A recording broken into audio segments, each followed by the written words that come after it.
and Nasude were the first three guys that I attacked in the portal and wanted to build it with. One, with them being from the state, but also just watching them and my foundation and how I want to play and how I want to build this team. I knew I wanted these three to be kind of the core, especially in building the first year of this program as well. So I'm excited about where we are and where we're headed and our opportunity to compete in the ACC and also in our schedule in the preseason as well this year. And you know, the thing I wanted to really make sure we established right away was just a culture of defense.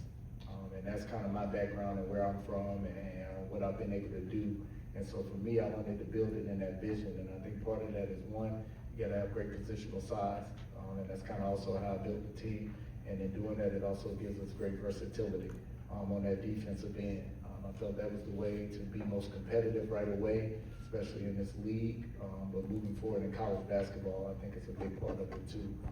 So I'm really excited where we are, where we're headed, but I'm excited where we can be once we get into conference play moving forward.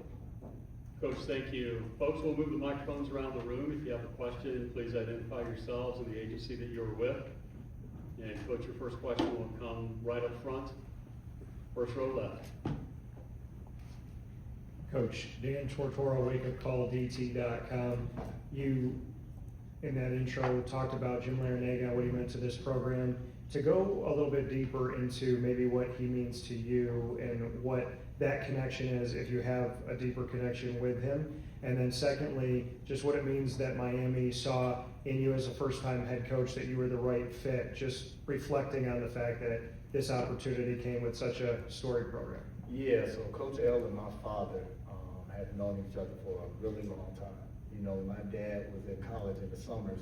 They would go around and work at other schools' basketball camps.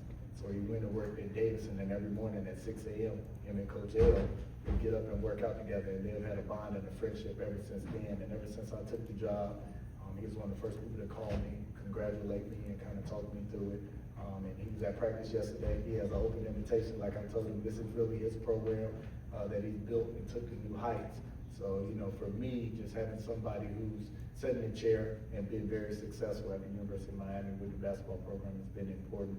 And then, you know, just for me, this is a great opportunity. I understand it is a big opportunity, but everything that I have been able and been blessed to do, my time in coaching these last 12 years, one, starting with the great coaches that I worked for, you know, but I've been able to almost do every job within the program. I started as a GA. I was director of operations. I've been a head coach, associate head coach, assistant coach, associate head coach, offense coordinator, defense coordinator, recruiting coordinator. So I've done a little bit of everything. And I think just being able to kind of going through the process, giving my vision of what I felt the job could be, and just building on the foundation that was already there and taking it into this new era, I think we kind of aligned in that. Coach, right side, third row. Katrina Simon, Sports Culture Media. Coach, how are you? Good, how are you? Good. You talked about, hey, we're excited where we are, and we're excited as we head kind of into conference play. Yesterday, Commissioner Jim Phillips was talking about how excited he was for the vision for this for the ACC and where it can possibly be. What is your role in this? My goal is to make us as competitive as possible and make sure that our schedule and our non-conference also coming into the conference where we're able to be as high of a net team and a quad team as possible and being competitive, where the ACC traditionally is one of the greatest basketball conferences there is.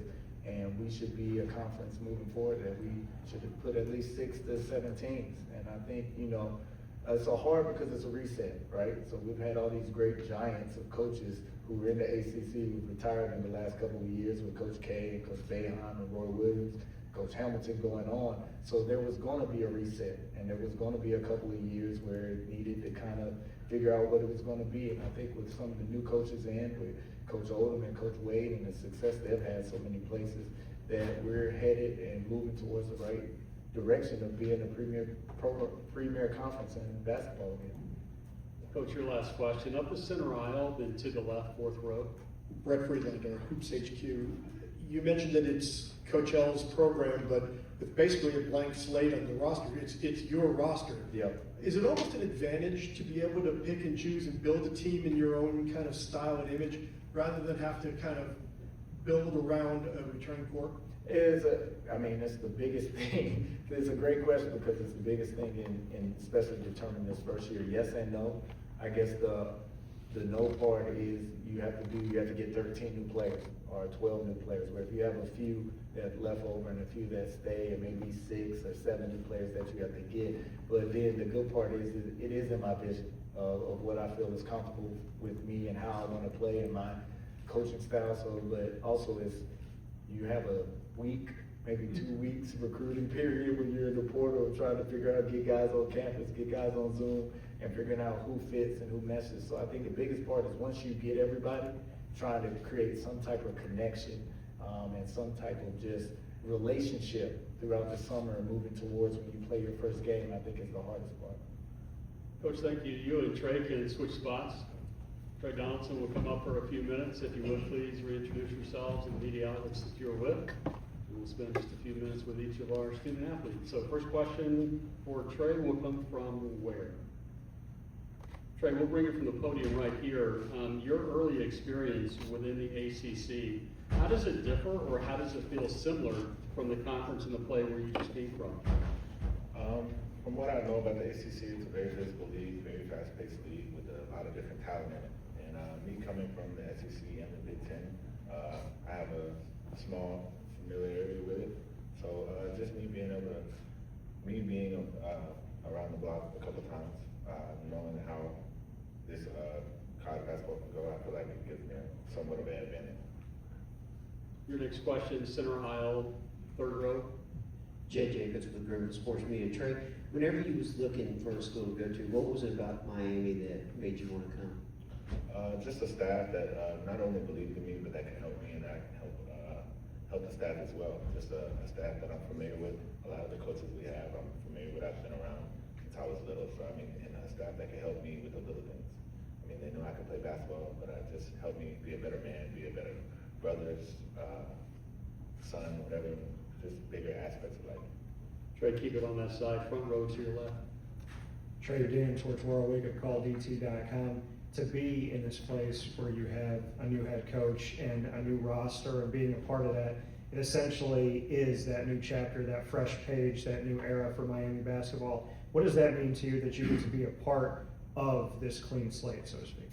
It means a lot. I mean, we have a great team, but I mean, not only just a great team, a great staff. And I mean, just being able to get a fresh start and do something that's bigger than you. I mean, playing for the University of Miami, coming in after the rookie they had last year, just being able to give them a fresh slate and a new spark and a new energy is our biggest thing.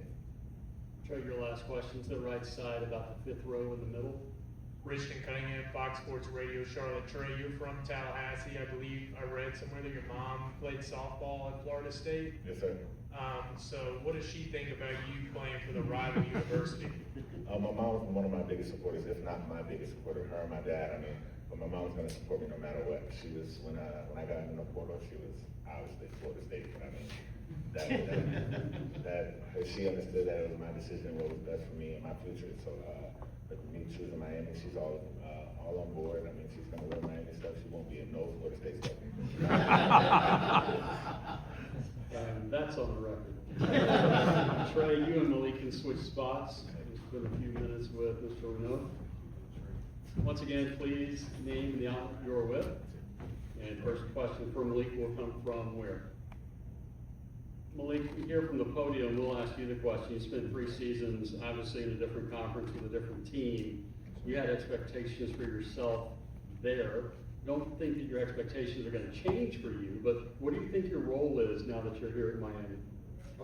Just being an experienced guy, I think my role is to be the leader on the team, get guys where you need to go, and also have a chip on my shoulder when I'm on the court.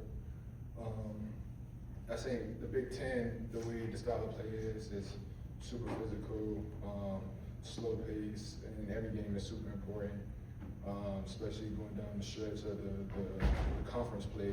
And I think that's the same here in the ACC. I think every game is super important. Whether you're playing Duke, Wake Forest, no matter who it is, I think it's extremely important to go out there every single day and give it your all. Malik, given your height, if you want to push that microphone up a little bit, you can. Your next question, center aisle to the left. Jay Jacobs with Griffin Sports Media.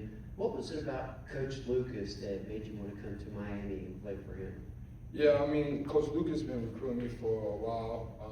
Whether I didn't answer the phone or not, he's been recruiting me for a while.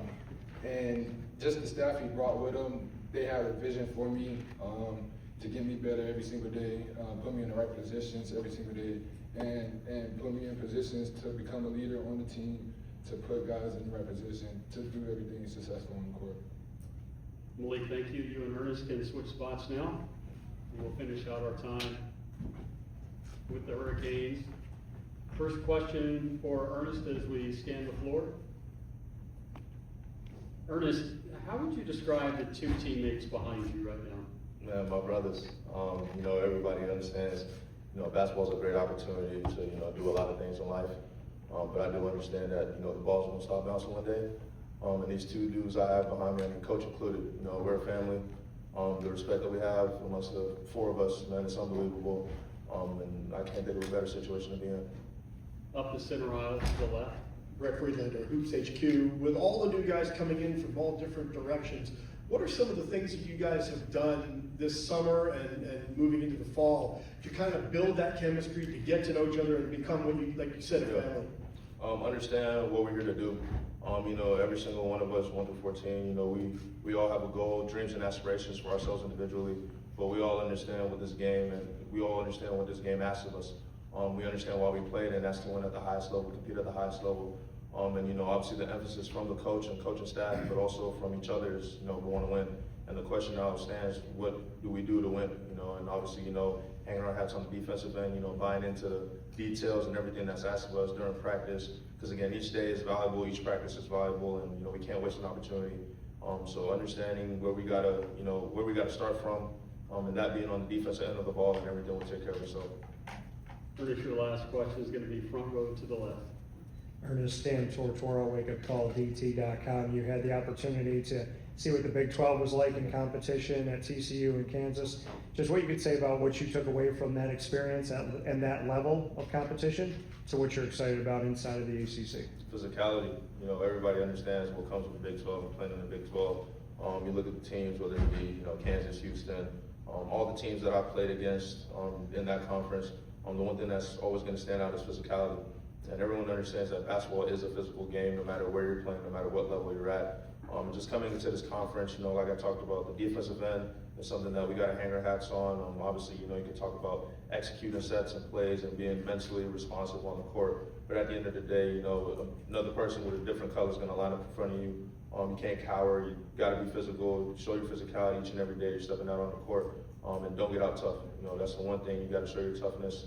You know, every night you're out there on the court, and you know, tougher team wins always. Miami, thank you. Good luck out there. Thank you.